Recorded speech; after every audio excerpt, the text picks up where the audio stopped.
Hello everyone, welcome on my channel. इस video में हम 601 से लेके 650 तक के वन वर्ड सब्स्टिट्यूशन करेंगे और ये जो है इस सीरीज का 13वां वीडियो है। और इससे पहले मैंने 12 वीडियो डाले हैं जिसमें मैंने 600 वन वर्ड सब्स्टिट्यूशन को कवर किया है। और वो जो 600 वन वर्ड सब्स्टिट्यूशन हमने पढ़ा है उसमें हमने उसका हिंदी मीनिंग भी देखा है और उससे रिलेटेड पिक्चर्स भी हमने साथ में उसमें डाल के आपको पढ़ाया है। तो अगर आपने वो वीडियोस नहीं देखे हैं तो आप मेरे प्लेलिस्ट में जाके उसे देख सकते हैं। तो बिना देर के हम वीडियो को स्टार्ट करते हैं और 601 नंबर क्वेश्चन हम देखते हैं।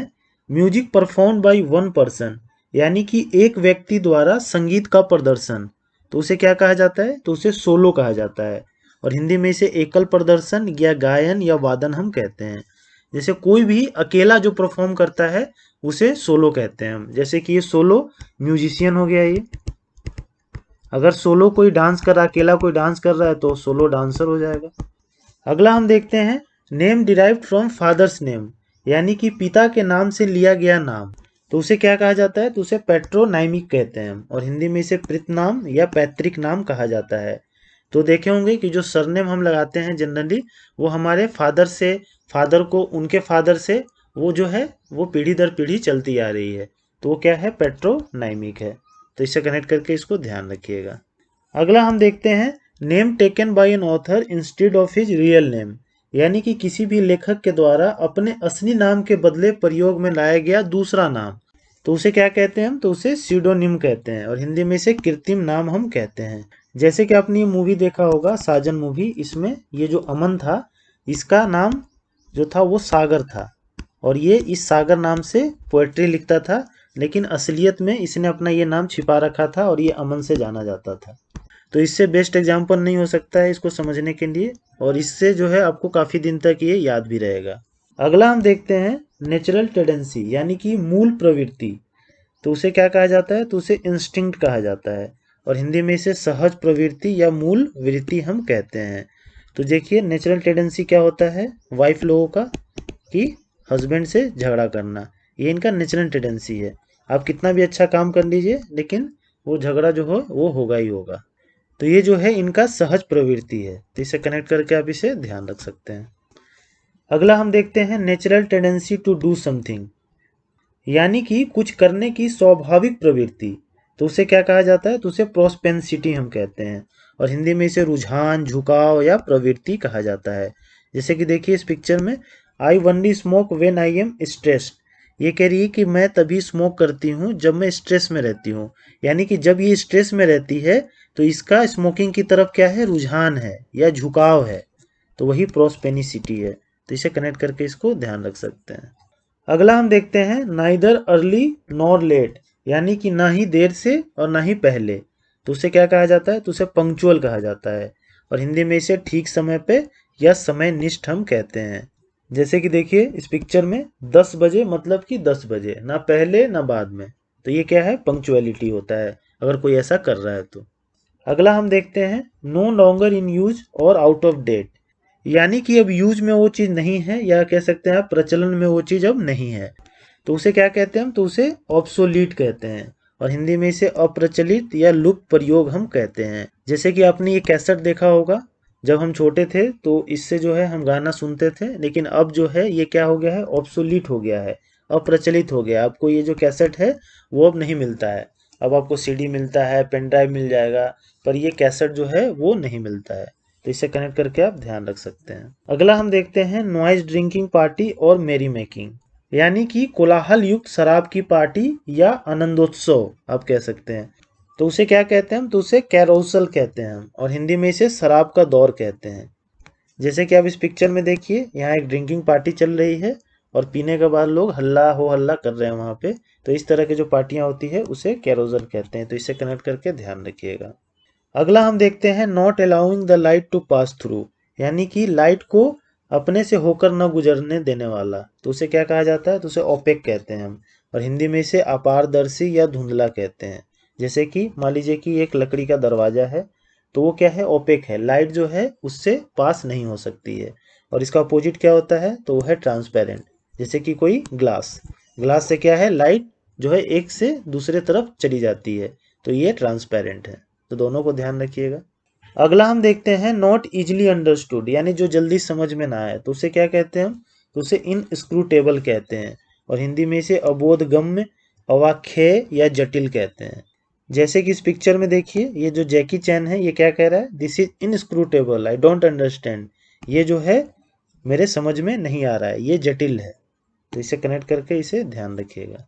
अगला हम देखते हैं that which is not composed of matter, यानी कि ऐसी चीज जो भौतिक चीज से न बनी हो, तो उसे क्या कहा जाता है? तो उसे इनकॉर्पोरियल कहते हैं, और हिंदी में इसे आध्यात्मिक या अशरीरी कहते हैं। जैसे कि हमारा सोल, यानी कि हमारी आत्मा, वो क्या है? भौतिक चीजों से नहीं बनी हुई है। It is not composed of matter. तो इससे कनेक्ट करके इसको ध्यान रखिएगा। अगला हम देखते हैं not fit to be eaten, यानी खाने योग्य न होना, तो उसे क्या कहा जाता है? तो उसे इनईडिबल हम कहते हैं या अनईटेबल कहते हैं, और हिंदी में इसे अखाद्य या अभक्ष्य कहते हैं। जैसे कि आप इस पिक्चर में देखिए, ये जो एप्पल है ये बिल्कुल बुरी तरह सड़ गया है, और ये क्या हो गया है? इनईडिबल हो गया है, not fit to be eaten है ये। तो इसे कनेक्ट करके ध्यान रखिएगा। अगला हम देखते हैं नॉट गवर्न बाय रीजन, यानी कि बुद्धि या विवेक से नियंत्रित न होने वाला, तो उसे क्या कहते हैं हम? तो उसे अनरीजनेबल कहते हैं, और हिंदी में इसे अविवेकी, हठी या मूर्ख कहते हैं।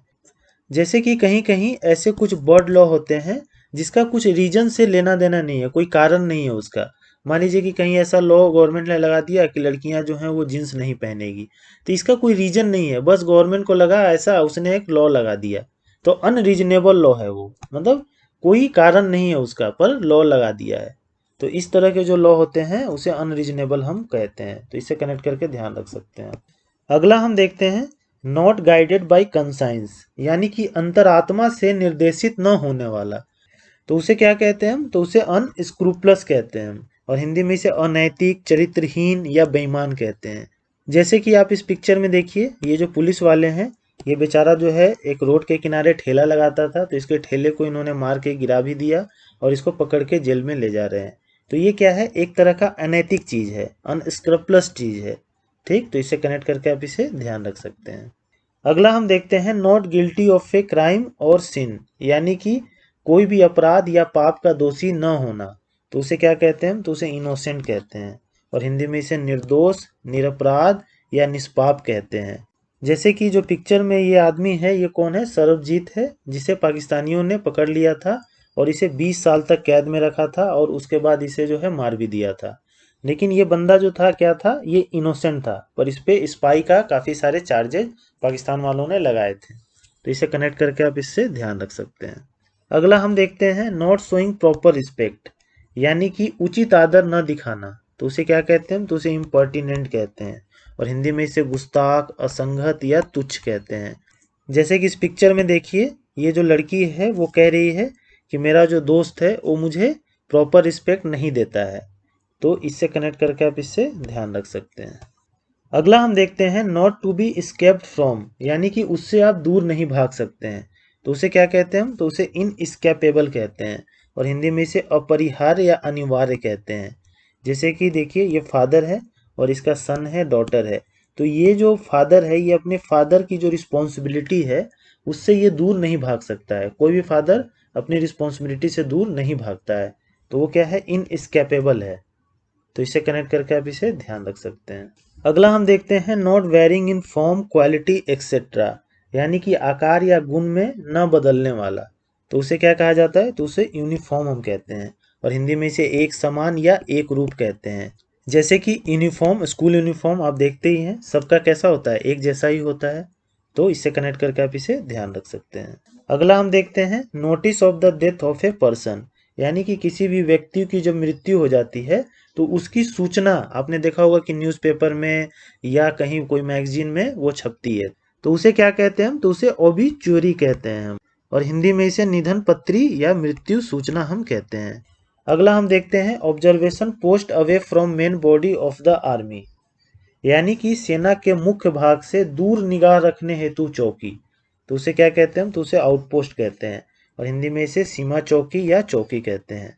जैसे कि देखिए इस पिक्चर में, ये जो है चौकी है इंडियन आर्मी का, जो दूर निगाह रखती है, माने दूर की जो एक्टिविटी है उस पर ये ध्यान रखती है यहाँ से। तो इससे कनेक्ट करके आप ध्यान रखिएगा। अगला हम देखते हैं occurring here and there and now and then, यानी कि यहाँ वहाँ या यदा कदा घटित होने वाला, तो उसे क्या कहते हैं, तो उसे स्पोरेडिक कहते हैं और हिंदी में इसे छिटपुट कहते हैं। जैसे कि आपने सुना होगा कि बॉर्डर पे जो है वो छिटपुट लड़ाई जो है वो इंडिया पाकिस्तान में चलती रहती है। कभी पाकिस्तान जो है वहाँ से फायरिंग कर देता है, सीज फायर का उल्लंघन कर देता है, कभी दूसरे जगह से कर देता है। तो ये स्पोरेडिक फाइट जो है बॉर्डर्स पे चलती रहती है, तो उससे कनेक्ट करके आप इसे ध्यान रख सकते हैं। अगला हम देखते हैं बिलोंगिंग टू ऑल, यानी जो सबका है, तो उसे क्या कहते हैं, यूनिवर्सल। और हिंदी में इसे सार्वभौम, सार्वलौकिक या सर्वनिष्ठ हम कहते हैं। जैसे कि एग्जाम्पल से आप समझिए, वाटर हो गया, एयर हो गया, नेचर हो गया, ये सब क्या है, ये सभी का है, यूनिवर्सल है ये, ठीक। तो इसे कनेक्ट करके आप इसे ध्यान रख सकते हैं। अगला हम देखते हैं ऑफ ऑल सॉर्ट्स, यानी कि सभी प्रकार का, तो उसे क्या कहा जाता है, तो उसे ओमनीफेरियस कहते हैं हम। और हिंदी में इसे सर्वविध, सब प्रकार का कहा जाता है। जैसे कि एग्जाम्पल देखिए, इस पिक्चर में सभी प्रकार के फ्रूट्स हैं, तो ये क्या है, ओमनीफेरियस है। तो इसे कनेक्ट करके आप इसे ध्यान रख सकते हैं। अगला हम देखते हैं ऑफ द डे टाइम, यानी कि दिन के समय का, तो उसे क्या कहते हैं हम, तो उसे डायर्नल कहते हैं। और हिंदी में इसे दैनिक या दिनचर कहते हैं। जैसा कि आप जानते हैं कि जो भी पक्षी हैं, जानवर हैं या हम इंसान ही हैं, हम क्या होते हैं, डे टाइम में हम एक्टिव रहते हैं और रात होते ही हम क्या होते हैं, सो जाते हैं। तो रात में हम रेस्ट करते हैं और डे टाइम में जो है हम एक्टिव रहते हैं, तो हम क्या है, डायर्नल है। तो इसे कनेक्ट करके आप ध्यान रख सकते हैं। और एक होता है नॉकटर्नल। नॉकटर्नल क्या होता है, जो रात के समय एक्टिव होते हैं। जैसे कि आपका उल्लू, ऑल, उल्लू क्या होता है, रात में एक्टिव होता है, तो ये नॉकटर्नल है। तो इसको भी आप ध्यान रखिएगा। अगला हम देखते हैं ऑफ द अर्लीस्ट टाइम, यानी कि पुरातन काल का, तो उसे क्या कहा जाता है, प्रिमिटिव कहा जाता है। और हिंदी में इसे आदिम, आदिमकालीन या पुरातन हम कहते हैं। जैसा कि आप इस पिक्चर में देख पा रहे हैं, ये सब क्या है, प्रिमिटिव लोग हैं, पुराने समय के, पुरातन काल के लोग हैं, जो शिकार करके अपना भोजन जो है इकट्ठा करते थे। तो इससे कनेक्ट करके आप इसे ध्यान रख सकते हैं। अगला हम देखते हैं और very bad morals characterized by debasement. इसका मतलब हुआ कि बहुत ही खराब मोराल वाला आदमी या बहुत ही नीच व्यक्ति, तो उसे क्या कहते हैं, तो उसे डिप्रेव्ड कहते हैं। और हिंदी में इसे चरित्र भ्रष्ट, दुराचारी या बदचलन हम कहते हैं। जैसे कि आपने ये मूवी देखा होगा, ये हॉलीवुड मूवी है डिप्रेव्ड। इसमें जो ये लड़की है, इसका इससे शादी रहता है, लेकिन इसका जो संबंध है किसी और के साथ रहता है। तो ये जो लड़की हुई, ये क्या हो गई, डिप्रेव्ड हो गई, ठीक, बदचलन हो गई। तो इसे कनेक्ट करके आप इसे ध्यान रख सकते हैं। अगला हम देखते हैं ऑफरिंग मेड टू गॉड, यानी कि भगवान को जो चढ़ावा हम चढ़ाते हैं उसे क्या कहा जाता है, तो उसे ऑब्लेशन हम कहते हैं। और हिंदी में इसे चढ़ावा, समर्पण, आहुति या बलि कहा जाता है। जैसे कि आप इस पिक्चर में देख पा रहे हैं, ये भगवान को ये सब चढ़ावा चढ़ाया जा रहा है। तो इसे कनेक्ट करके ध्यान रखिएगा। अगला हम देखते हैं office without any work but with high पे, यानी कि ऐसा कार्यालय जहाँ पे कोई काम नहीं है पर जो पेमेंट है वो बहुत ज़्यादा है, तो उसे हम क्या कहते हैं, तो उसे साइन क्योर कहते हैं। और हिंदी में इसे आराम की नौकरी या दायित्वहीन पद हम कहते हैं। जैसे कि सरकारी टीचर, ये देखिए सरकारी टीचर का क्या हाल है, भाई साहब जो है क्लास में ही सो रहे हैं और इनका पेमेंट जो है बहुत हाई होता है, तो ये क्या है, साइन क्योर है, आराम की नौकरी है। तो इससे कनेक्ट करके आप इसे ध्यान रख सकते हैं। अगला हम देखते हैं official agreement to a proposal, यानी कि किसी प्रस्ताव पर औपचारिक सहमति, तो उसे क्या कहा जाता है, तो उसे एसेंट कहा जाता है। और हिंदी में इसे अनुमति कह सकते हैं, आप सहमति भी कह सकते हैं। जैसा कि इस पिक्चर में देख पा रहे हैं कि किसी प्रस्ताव पे औपचारिक सहमति हो गई है और दोनों भाई साहब जो है अपना हाथ मिला लिए हैं। तो इसे कनेक्ट करके ध्यान रखिएगा।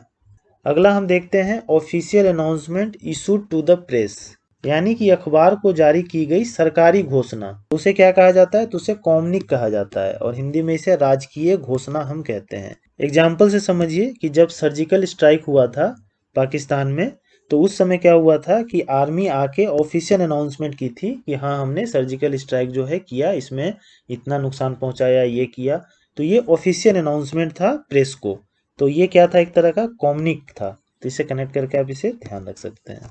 अगला हम देखते हैं official counting of the population, यानी कि जनसंख्या का ऑफिशियल काउंटिंग, तो उसे क्या कहते हैं, तो उसे सेंसस कहते हैं। और हिंदी में इसे जनगणना कहते हैं।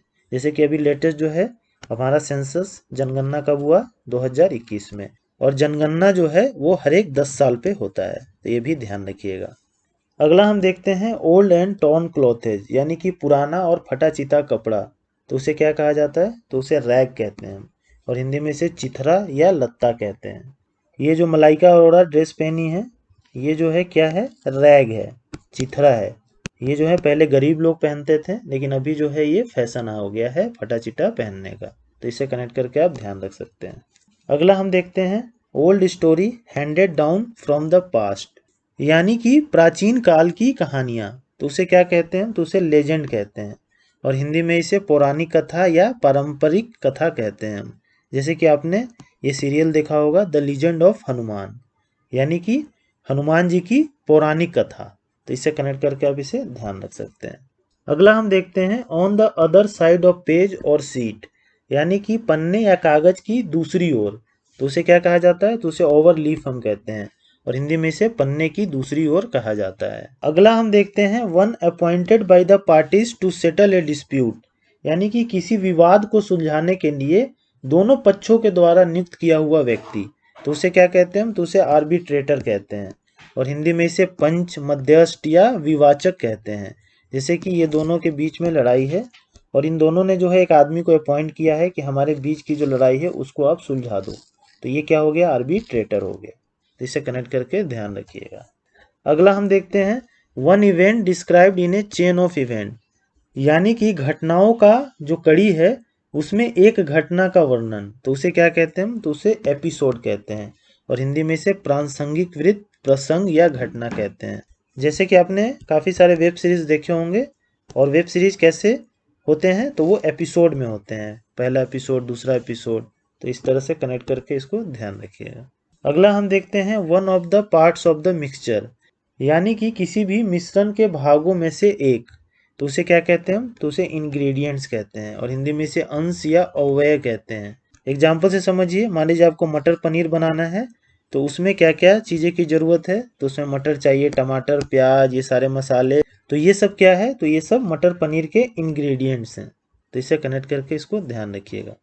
अगला हम देखते हैं वन हैविंग ग्रेट क्रिएटिव और इन्वेंटिव कैपेसिटी, यानी कि ऐसा आदमी जो बहुत क्रिएटिव है और उसमें कुछ इन्वेंट करने की कैपेसिटी है, तो उसे क्या कहते हैं हम, तो उसे जीनियस कहते हैं और हिंदी में इसे प्रतिभाशाली व्यक्ति या प्रतिभा कहते हैं हम। जैसे कि आपने मूवी देखा होगा जीनियस, इसमें जो ये बंदा रहता है वो काफ़ी जीनियस होता है, बहुत ही ज़्यादा प्रतिभाशाली होता है, तो इसे कनेक्ट करके ध्यान रखिएगा। अगला हम देखते हैं वन प्रेइंग ऑन और एक्सप्लॉइटिंग अदर, यानी कि वह जो दूसरों का शिकार करता है या दूसरों का शोषण करता है, तो उसे हम क्या कहते हैं, तो उसे प्रीडेटर कहते हैं और हिंदी में इसे परभक्षी कहते हैं हम। जैसे कि देखिए ये जो चील है, ये क्या बोल रहा है कि आई एम प्रीडेटर, यानी कि ये परभक्षी है, इसने शिकार किया है और किसका शिकार किया है, तो ये मछली का, तो ये मछली क्या है, ये इसका प्रे है, यानी ये इसका शिकार है, तो इसे कनेक्ट करके आप इसे ध्यान रख सकते हैं। अगला हम देखते हैं one suffering from nervous disorder, यानी कि ऐसा व्यक्ति जो नर्वस डिसऑर्डर से ग्रसित हो, तो उसे क्या कहते हैं, तो उसे न्यूरोटिक कहते हैं और हिंदी में इसे विक्षिप्त या मनस्ताप ग्रस्त कहते हैं। जैसे कि इस पिक्चर में देखिए जो लड़की है वो क्या है, नर्वस डिसऑर्डर से सफ़र कर रही है, ग्रसित है, तो इसे कनेक्ट करके ध्यान रख सकते हैं। अगला हम देखते हैं one who abandons his religious faith, यानी कि ऐसा आदमी जो अपना धर्म त्याग देता है, तो उसे क्या कहते हैं हम, तो उसे अपोस्टेट कहते हैं और हिंदी में इसे धर्म त्यागी, मत त्यागी या सिद्धांत त्यागी हम कहते हैं। जैसा कि आप इस पिक्चर में देख पा रहे हैं, ये जो बंदा है ये अपोस्टेट हो गया था, यानी इसने जो है अपना धर्म त्याग दिया था, लेकिन काफ़ी सालों बाद ये वापिस आया है और इसके जो पादरी हैं वो कह रहे हैं भाई साहब कहाँ चले गए थे आप धर्म को त्याग के, आइए वापिस धर्म में आप आ जाइए, तो इससे कनेक्ट करके आप इसे ध्यान रख सकते हैं। अगला हम देखते हैं one who abstain from alcoholic drink, यानी कि ऐसा आदमी जो शराब नहीं पीता हो या अपने आप को शराब से दूर रखता हो, तो उसे क्या कहते हैं, उसे टीटोटलर कहते हैं और हिंदी में इसे मद निदेशी कहते हैं। अगला हम देखते हैं one who analyse hand writing, यानी कि ऐसा आदमी जो हैंड राइटिंग का विश्लेषण करता है, तो उसे क्या कहते हैं, तो उसे ग्राफोलॉजिस्ट कहते हैं और हिंदी में इसे हस्तलेखा विशेषज्ञ कहते हैं। जैसे कि इस पिक्चर में देखिए ये जो बंदा है ग्राफोलॉजिस्ट है और ये हैंडराइटिंग को जो है विश्लेषण कर रहा है या एनालाइज कर रहा है, इसे कनेक्ट करके ध्यान रखिएगा।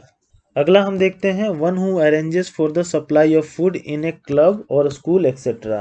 यानी कि ऐसा आदमी जो किसी क्लब में या किसी स्कूल में भोजन की आपूर्ति की व्यवस्था करता है, तो उसे क्या कहते हैं? तो उसे स्टीवर्ड कहते हैं और हिंदी में इसे खाद्य प्रबंधक या भंडारी कहा जाता है। जैसे कि इस पिक्चर में आप देखिए, ये जो बंदी है वो क्या है? स्टीवर्ड है। ये किसी स्कूल में जो है खाना प्रोवाइड करती है।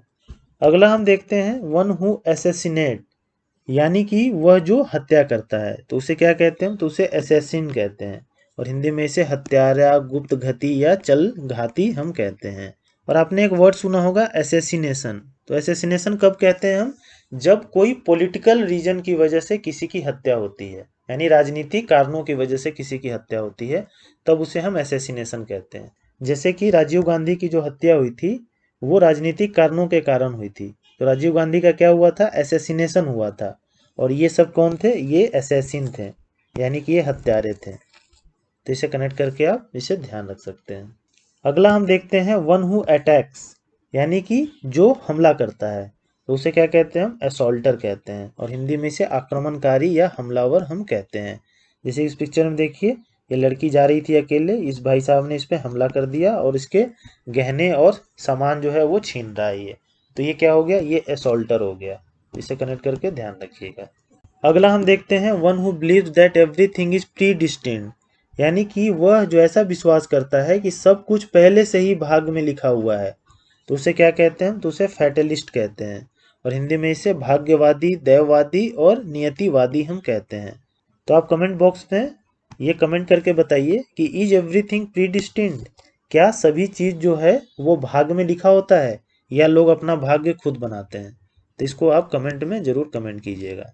अगला हम देखते हैं one who believes in God, जो भगवान में विश्वास रखता है, तो उसे क्या कहते हैं? तो उसे थीस्ट कहते हैं और हिंदी में इसे आस्तिक या ईश्वरवादी हम कहते हैं। जैसे कि ये बंदा देखिए, ये भगवान में काफी विश्वास रखता है, गणेश जी को प्रणाम कर रहा है।